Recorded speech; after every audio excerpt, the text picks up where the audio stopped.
listening to Unravel with Natly Denise.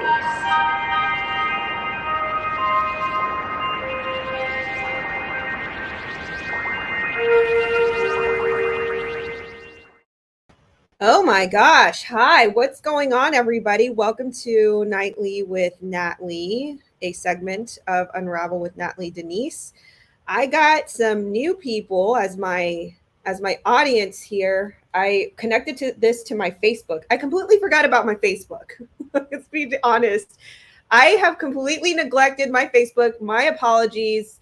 I have just been really YouTube, Instagram centric, but I can't neglect my Facebook. And I am. Yes, Ariana says, I thought you usually do this on YouTube. Are you not permitted to go live there right now? I am actually live on my Unravel with Natly Denise channel. I have two main channels, the Natly Denise channel, and then I have the Unravel with Natly Denise. And that's where I do all my podcasting. So I separate it. But yes, now, so guys on YouTube, so I'm streaming on StreamYard, so I can see everybody's comments. I can see people on YouTube and people on Facebook. But I just thought I'm going to expand my audience. I'm going to do it on my Facebook and my YouTube now. So welcome everybody on YouTube. Be sure to drop this link. I'm sorry, on Facebook. If you're watching me on Facebook, be sure to drop this link, share it to all your groups, share it to all your chats.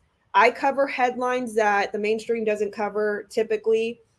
We do this also for the trafficking news. We do this for headlines that are, super important that really are not talked about too often. So anyway, with that being said, welcome everybody to Nightly with Natly. Really appreciate you all. We've got a lot of news to cover. Well, you understand. There's a lot going on with the world, including Britney Spears, Queen Elizabeth. Let's get into it. I'm actually looking at the articles right now, which is why I'm kind of distracted. What's up? Ariana, Scott, Ken, Keem, American Misfits, Rana like Donna.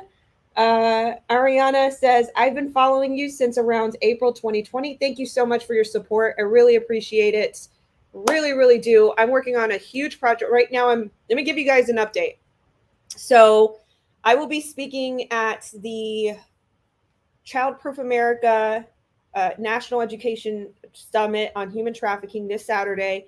It'll be in Cypress, Houston, Texas area. It's also available online at childproofamerica.org.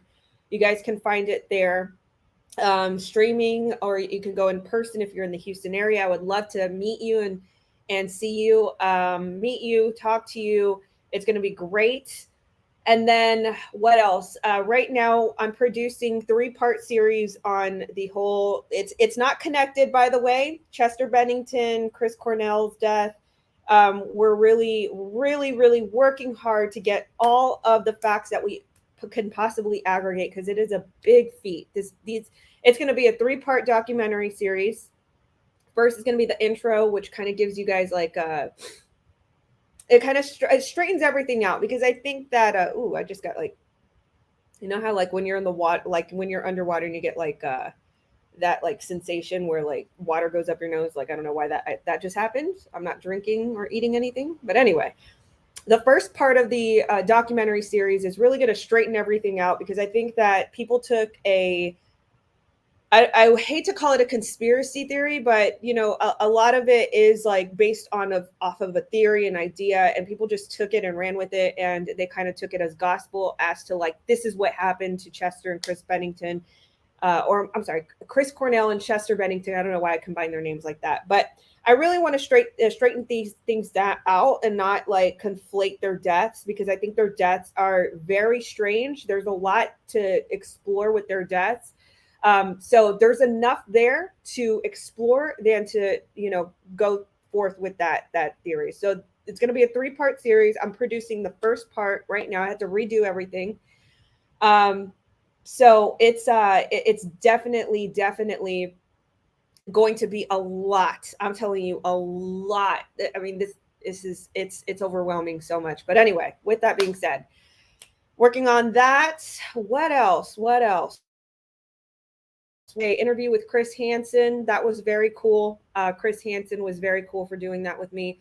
I will be meeting him this weekend, which I'm very excited for.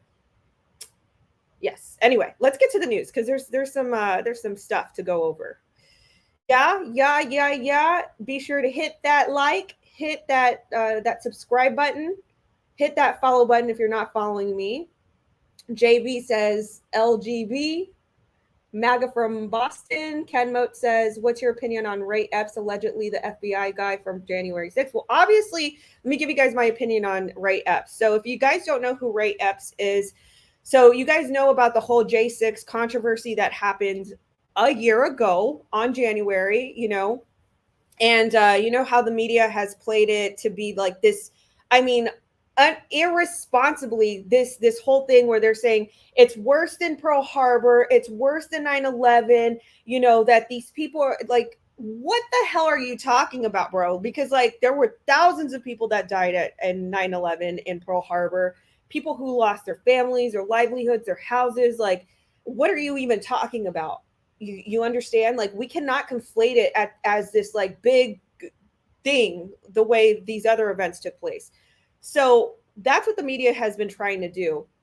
Now, what is also alleged is that Ray Epps is discovered by this man by the name of Darren Beatty, who works for Revolver News, and I believe he owns Revolver News.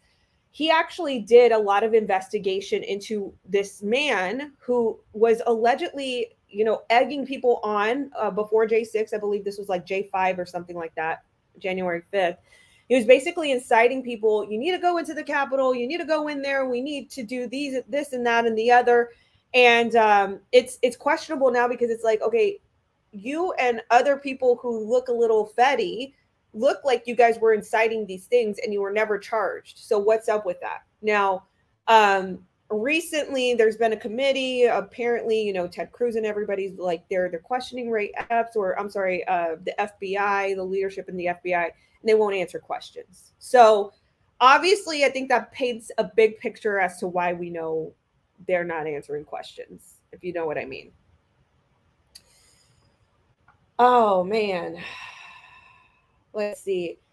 Scott says, our lives are being funneled to destruction here in Oz. I'm so over it. I know. That's why we've just got to keep exposing it. I heard PV has some beta. Yeah, they've got a lot of data, a lot of info, lots of stuff. That's how we recently know about a lot of this. What's your opinion on Ray Epps? Okay, so I answered that. All right, so let's get into the news. All right, the first breaking news that hit this morning was the Prince Andrew stuff. So we all know that Prince Andrew has been very questionable. Prince Andrew was implicated in the whole Epstein saga. Prince Andrew said a lot of weird things like, I don't sweat. Like he really showed his butt on that interview I think it was last year or 2 years ago, where he said that he doesn't sweat, he doesn't do all these things. And he had no idea that Epstein was doing all these things. And that photographed, when he was photographed in, I believe it was like Central Park in New York, he said, oh, I was actually like breaking off our friendship. That's what was going on. Like he just said some crazy stuff to like, I guess like get the scent away from him, which is very strong on him. But you can't fool us. You can't do it. So Ken says Andrews is sweating now. He sure is. Because guess what? His mama says, I am not footing your bill. You're gonna do this on your own. And I'm actually gonna produce a piece after this live. I'm gonna produce a piece on my Natly Denise channel, my main one, YouTube.com. Actually, I should do this. YouTube. Actually, mods, if I got any mods on, if you could do the YouTube you can actually do the at Natly Denise, and it should pop. My channel should pop up. YouTube.com/Natly Denise. I'm just gonna pop this up. Enter. There we go. YouTube.com/Natly Denise. That's where I'm gonna produce. Or you could actually go to Rumble, and I'm also on Rumble. But I'm gonna produce a piece right now on the whole saga with Prince Andrew, the Queen, and some other things that are coming out about the Virginia Robert Giuffre case. Lots of juice, lots of tea today. So anyway, the Queen is saying, not only am I not going to foot your bill, Prince Andy, apparently at one point, her favorite son, right? She's also stripping him of all of his military credentials. Apparently, Queen Elizabeth personally told Prince Andrew that he was no longer HRH. This is coming from the New York Post. Son, you're grounded, they said. Prince Andrew was told face-to-face by his mother, Queen Elizabeth, that he will no longer be known as His Royal Highness, the Post is told. Looking stony-faced, the embattled Duke of York was driven a few miles from his house, Royal Lodge, to Windsor Castle. I can't talk today. To Windsor Castle on Tuesday morning. There, the Queen, 95, broke the news that she was stripping the 61-year-old of all his remaining military titles and royal patronages in the wake of the sex assault lawsuit brought against him by Virginia Robert Giuffre. Andrew was denied the charges against him. During a private audience, the monarch told Andrew he will no longer be known as His Royal Highness in any official capacity, and that he will be left to fight his lawsuit in the U.S. as a private citizen. Now, I have some questions for the Queen, though. Because back in 2019, I specifically remember the Queen protecting Prince Andrew, letting him like ride alongside her to church. Nothing could touch Prince Andrew. And then I also have questions because it was broken, I believe in 2019 as well, that it was actually Project Veritas that broke this. There was like a hot mic for this ABC host. I forget what her name was. She's this blonde lady with the shoulder-length hair. And she was caught on hot mic basically saying all these things, that she had the story on Epstein, the accusers, the witnesses, these things, that they were going to break it. And apparently there was like some source from the royal house, something from the royals. Basically, they were like, hey, you better cut this story or else. So there's a lot of questions here. There's a lot of questions because you can't say that you didn't know. You can't say that you're appalled or that you're clutching your pearls about this, because I know that the royals knew. Okay, this was like an open secret. Scott says,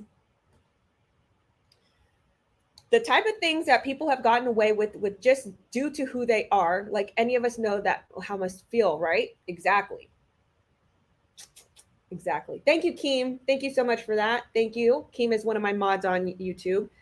YouTube.com/Natly Denise. The link is on the other page. Thank you so much.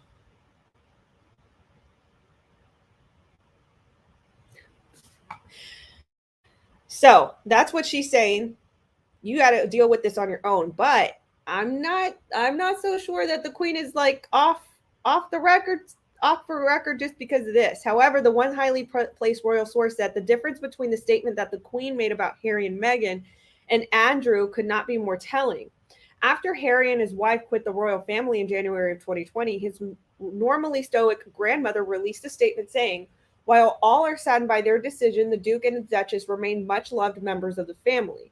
Meanwhile, the Terce Palace statement released Thursday read, with the Queen's approval and agreement, the Duke of York's military affiliations and royal patronages have been returned to the Queen.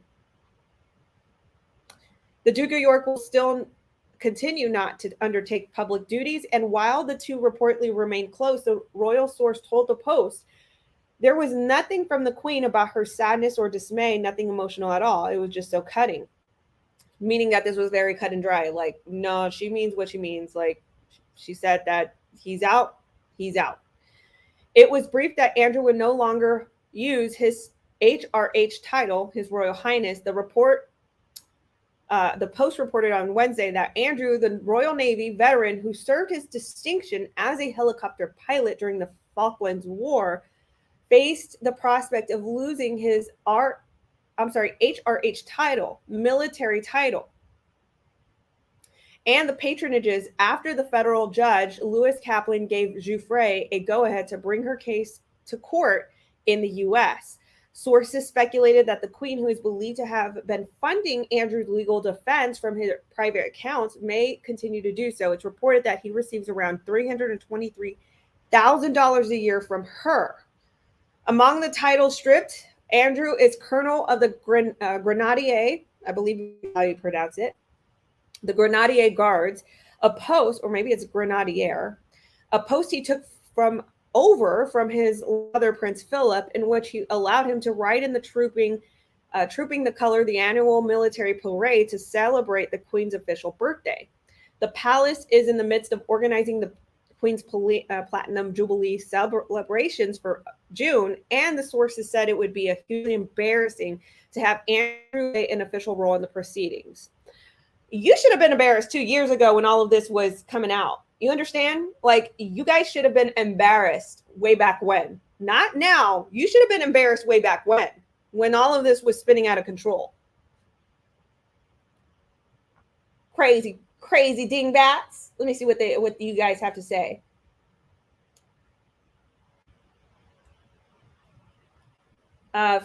Philly says, Queen's secretary does a lot of spinning for the media. Yeah, it seems like it. It seems like something's a little hecked up there.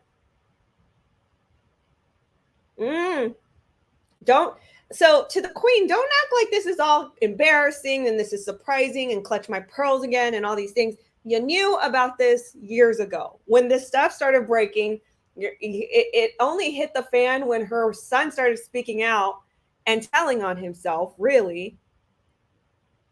Don't act like you didn't know this. He is not to believe to want to settle, leaving him open to embarrassing details coming to light in court. Giuffre claims that she was forced to sleep with him when she was 17 and being kept a sex slave by Andrew's former friends Epstein and Maxwell. The close source said, given the robustness with which Judge Kaplan, who is the judge presiding over this case, apparently the Virginia Roberts Giuffre one, greeted the argument, we are surprised by the ruling. However, it was not a judgment on the merits of Ms. Giuffre's allegations. This is a marathon, not a sprint, and the Duke will continue to defend himself against these claims. The next time Andrew is expected to appear in public will be at a memorial service for Prince Philip at Westminster Cathedral this spring. I don't know if he's going to show up.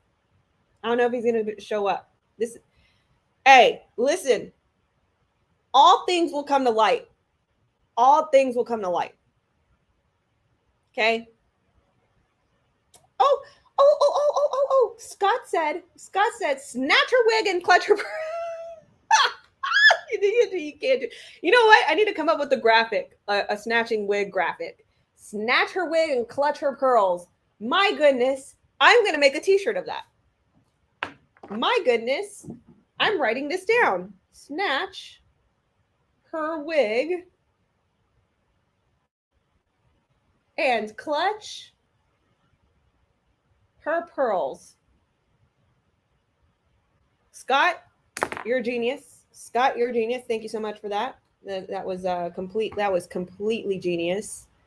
Thank you for this. I'm gonna actually take a screenshot of this because this is amazing.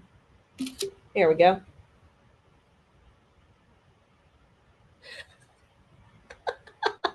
I love this so much. Snatch her wings and clutch her pearls.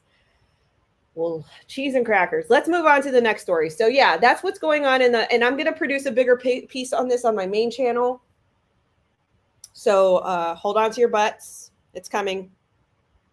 We're gonna spill the tea, if you will. No pun intended, because it's a whole British affair. But yeah, I'm going to spill the tea on this whole thing. Moving forward, this is coming from the Daily Mail. Supreme Court votes 6-3 to Biden's poke in the arm mandates for private firms in a huge blow to the White House cocoa plan. Disappointed, Joe will tell businesses to adopt rules anyway and says it's up to states to do the right thing.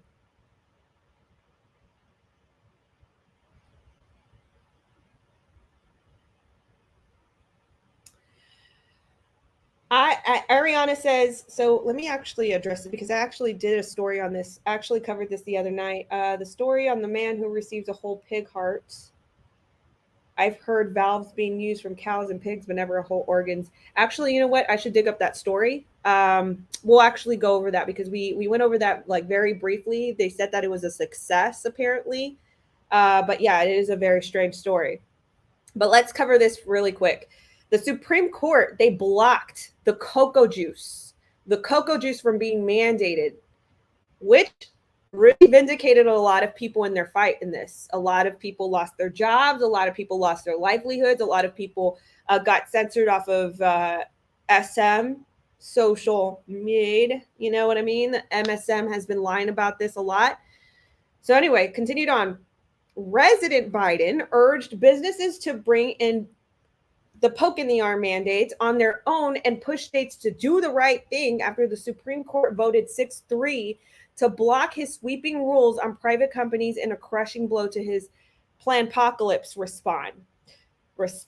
The High Court did, however, allow the poke in the arm mandate for employees at healthcare facilities receiving federal dollars to go into effect. And I don't agree with that. Of course, I think a lot of people don't agree with that.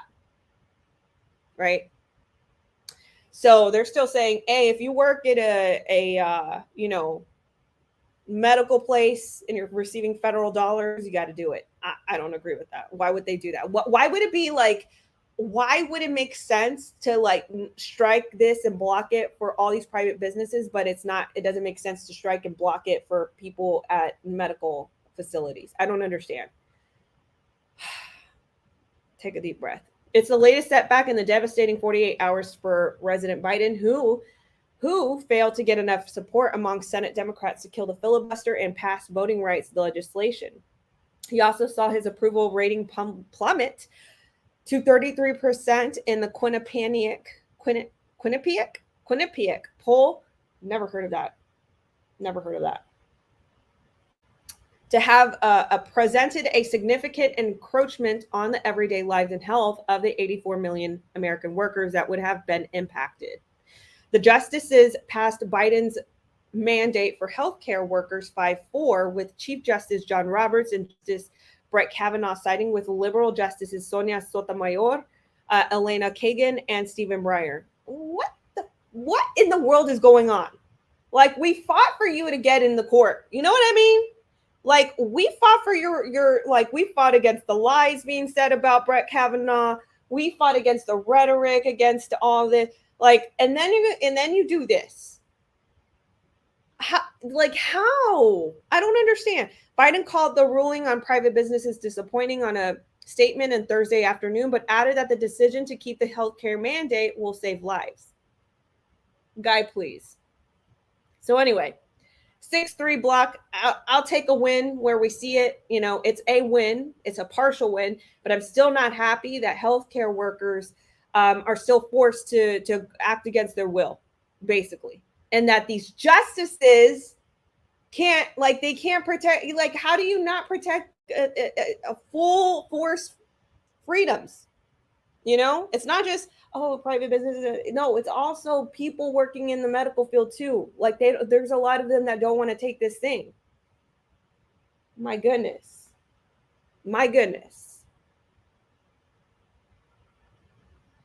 All right, pivoting on. This is from NBC News. This was some breaking news. Oath Keepers leader and 10 others are charged with seditious conspiracy in the J6 event. I don't call it this word, this what they're trying to call it. I don't call it that. I don't call it the I word either. I don't call it the R word. I don't call it that either. I'm just not going to make it what they want to make it. Elmer Stewart Rhodes, founder of the far-right militia group, the Oath Keepers, has been indicted and arrested over his organization's alleged involvement in planning the J6 event. By the way, chat, let me know what you think about Stewart Rhodes. I honestly, I haven't been down the rabbit hole with Stewart Rhodes, but I would really like you guys to please give me your insight and your opinion on this guy. I don't know too much. I'm going to be honest with you. I don't know too much. I didn't dive into this rabbit hole, but yeah. Rhodes is being charged for the first time in connection to events leading up to and on J6, according to a statement On Thursday, from the Justice Department, an additional 10 people, including 9 others who already face separate charges in connection to the event, were also indicted.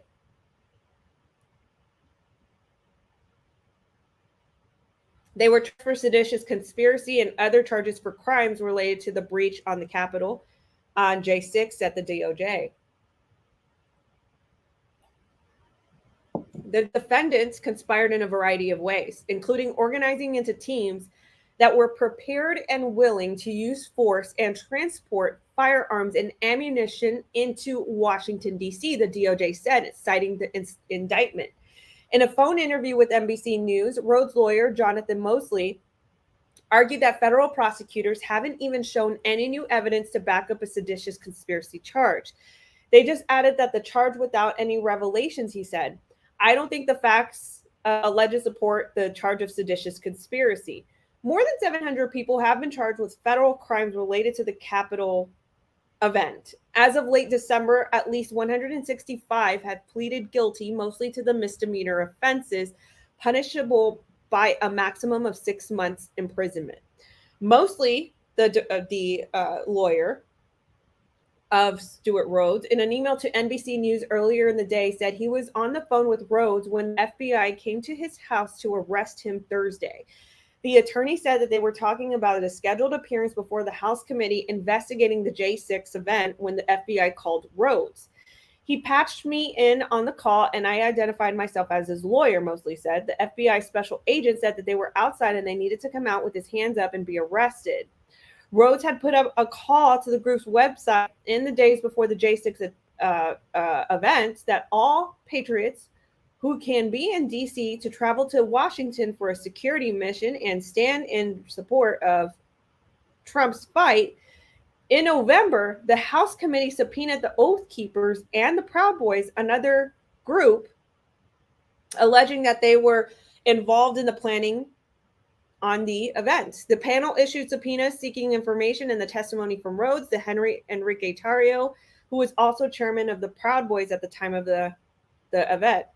Tarrio was arrested January 4th in Washington on a warrant stemming from an incident that at a Proud Boys rally on December 12th. At the time of his arrest, officers said that they found 2 unloaded magazines emblazoned with the Proud Boys logo in his bag, each with the capacity to hold 30 rounds for an AR-15 or M4 style weapon.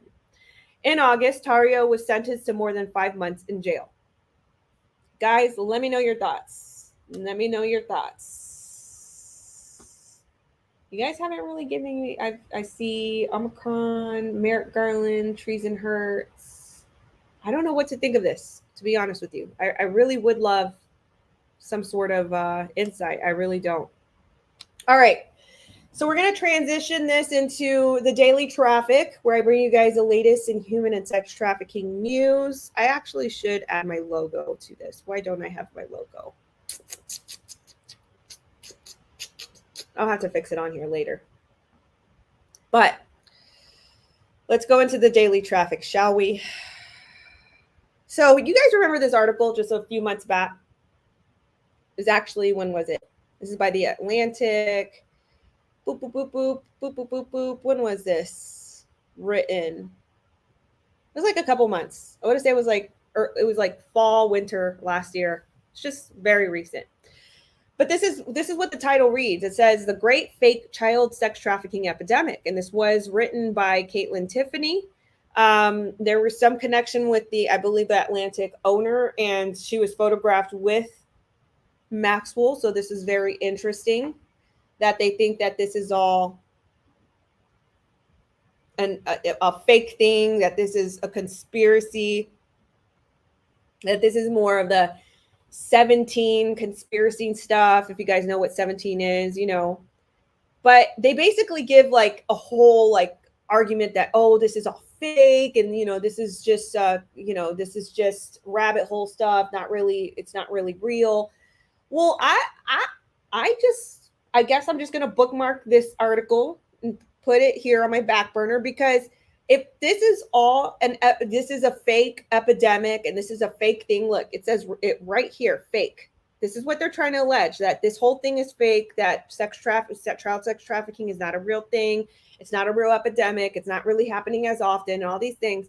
Okay, well then why, this is coming from the Panama City News Herald, why did they hold today, they held a vigil, the Human Trafficking Task Force held a vigil for 282 child victims in Northwest Florida.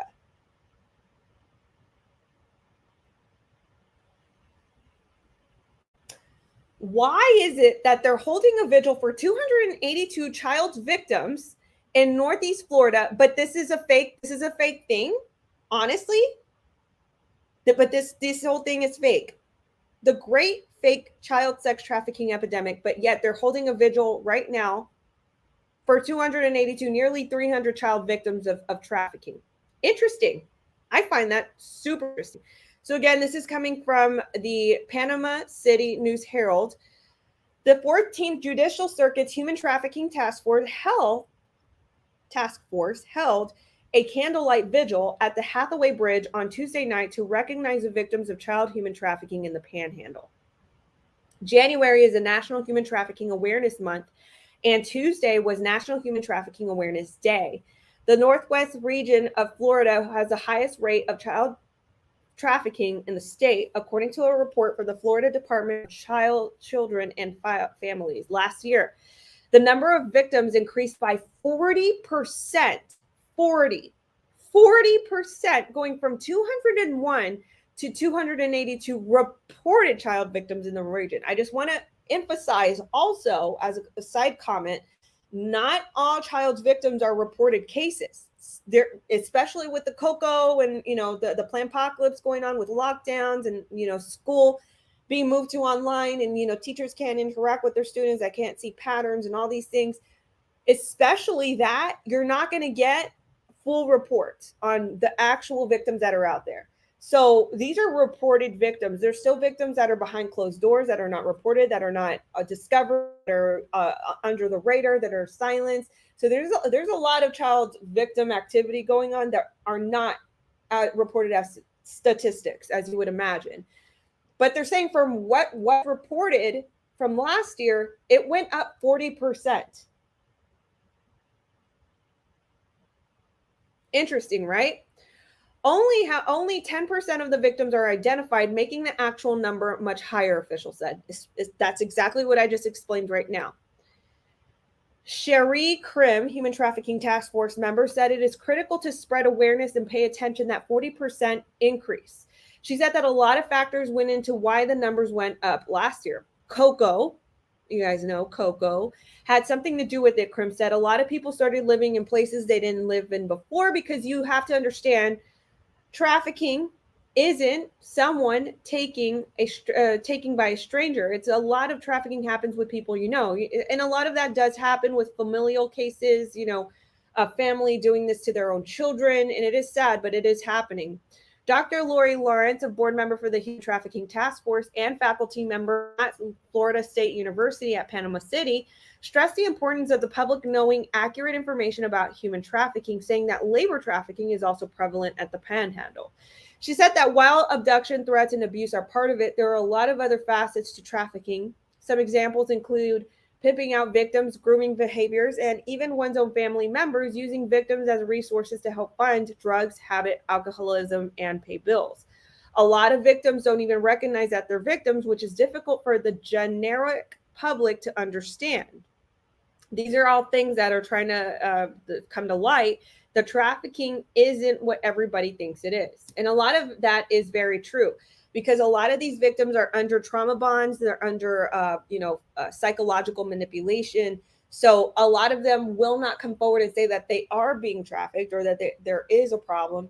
A lot of them are under the guise of, this being just what it is, and that it's not actually, they're not actually in trouble, which is a problem, right?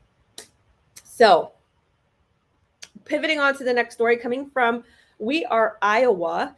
Iowa's Secretary of State, they announced a business coalition to combat human trafficking. We need more coalitions like this. We need more grassroots efforts just like this. And I'm so happy to see this happen. Iowa. On Thursday, Secretary of State Paul Pate announced a new statewide coalition between businesses that he hopes will end trafficking in Iowa. Pate said several of the state's largest trade organizations have already joined Iowa Business Against Trafficking, IBAT for short. Membership is open to any businesses or nonprofits that operate in the state and shares a commitment to taking steps to promote awareness of human trafficking and the Iowa Safe at Home program, he said in a release. Safe at Home is an address confidentiality program for survivors of human trafficking and other violent crimes. Businesses that join IBAT, the acronym for the new coalition, are asked to learn something and do something each year. Bates said learn something tasks involve educating employees, customers, and industry partners on the signs and impact of human trafficking. The do something tasks intend to empower more people to take action to prevent trafficking. Human trafficking is a form of modern day slavery and it must end, he said. It affects thousands of people from across the U.S. and it happens right here in Iowa. Whether it's a large corporation or a mom and pop store in Main Street and with one employee, every business can join and every business can make a difference. Pate made an announcement at the ceremony at Iowa Network Against Human Trafficking and Slavery.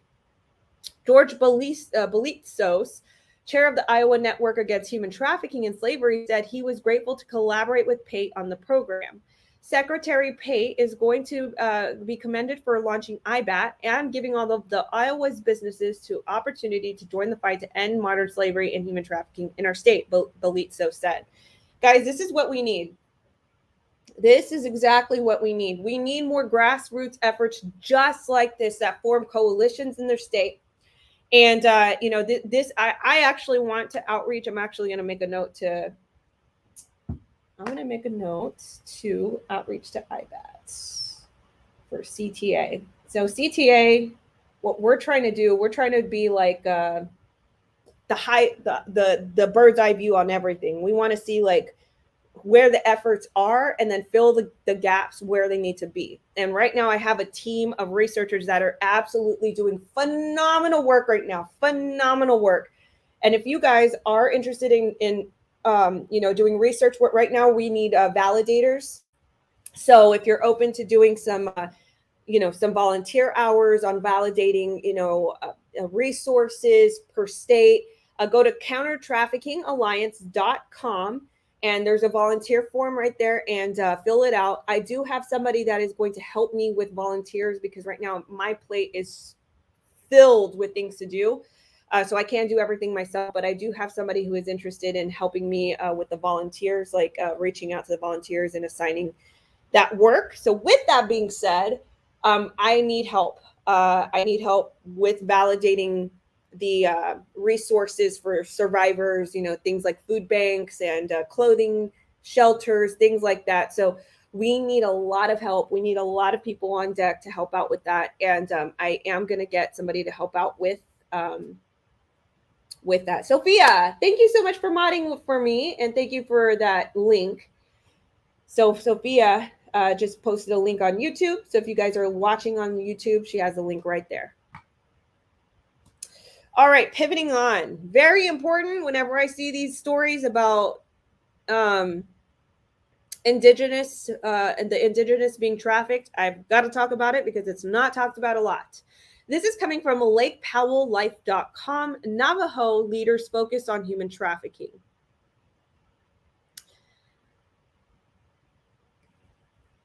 Human trafficking is a serious issue worldwide in the indigenous people, Navajo Nation President Jonathan Nez said. Nez and Vice President Miron Lizer signed a proclamation January 11th recognizing the month as Navajo Nation Human Trafficking Prevention and Awareness Month. They want to increase awareness to help identify and prevent human trafficking with the Navajo Nation and beyond. The proclamation states that the trafficking in persons, also known as modern-day slavery or human trafficking, includes forced labor and sex trafficking. Trafficking affects all populations, including adults, children, men, women, in all ages and economic classes. Anyone can be affected by these dangerous crimes.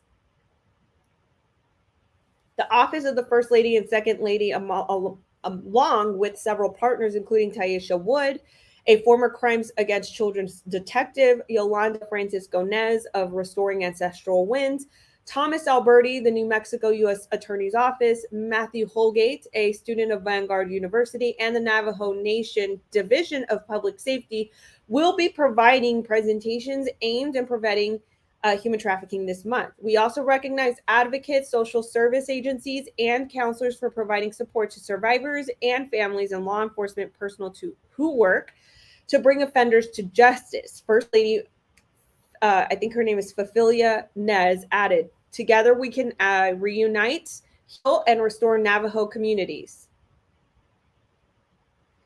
So with that being said, they're just trying to put out some sort of recognition, awareness on human trafficking. But I just feel like, actually, I'm going to put that on my to-do list too. I feel like we need to collaborate more with the indigenous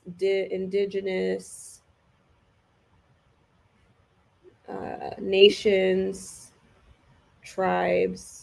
I just feel like they don't get enough coverage, and they don't get enough like a lot of their stories out there. But I know that it is a problem, and it's a problem in the I can't speak to other nations, but I know for sure I've seen a lot happen within the United States, and a lot of outcry from Canadians, more specifically like in the mid of the Canada. A lot of that happens. I know Saskatoon is a big area for that.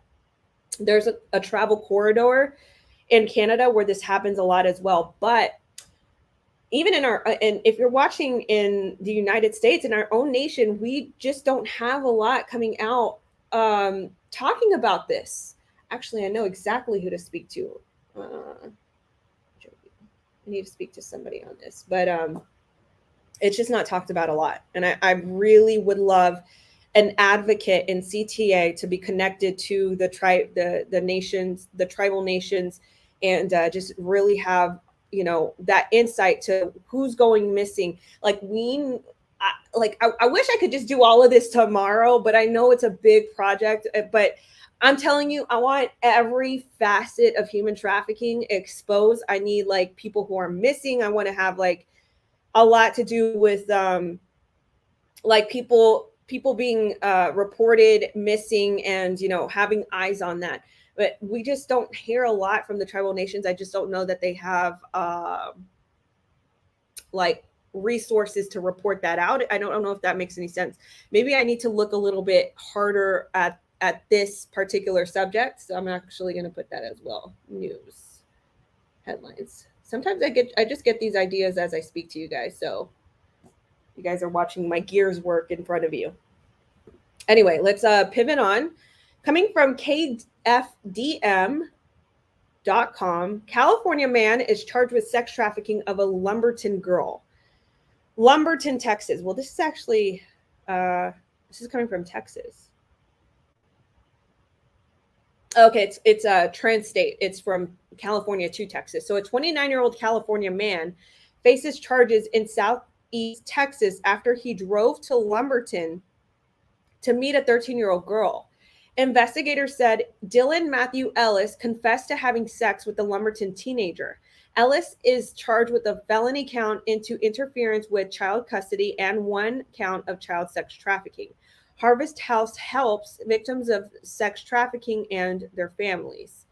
There is nothing else to report from that other than this 29-year-old man did sexually assault and met up with that girl. All right, so let's see.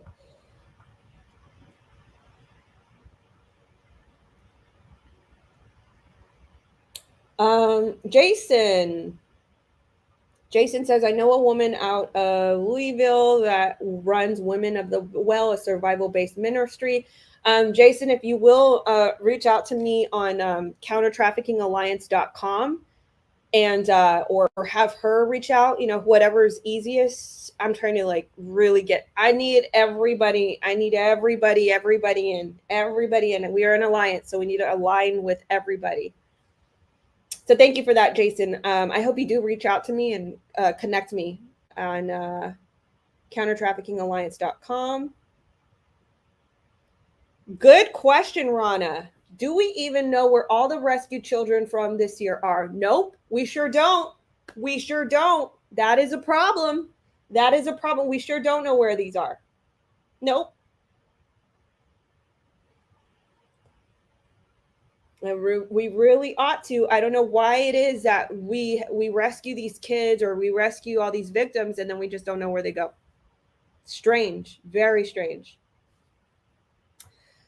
So anyway, guys, YouTube, Facebook, you are both listening to me, and then this will be on the radio in the morning. So my radio listeners, my podcast listeners, thank you so much for your support. Again, thank you so much for your love. Thank you for caring about all these subjects the way I care about them.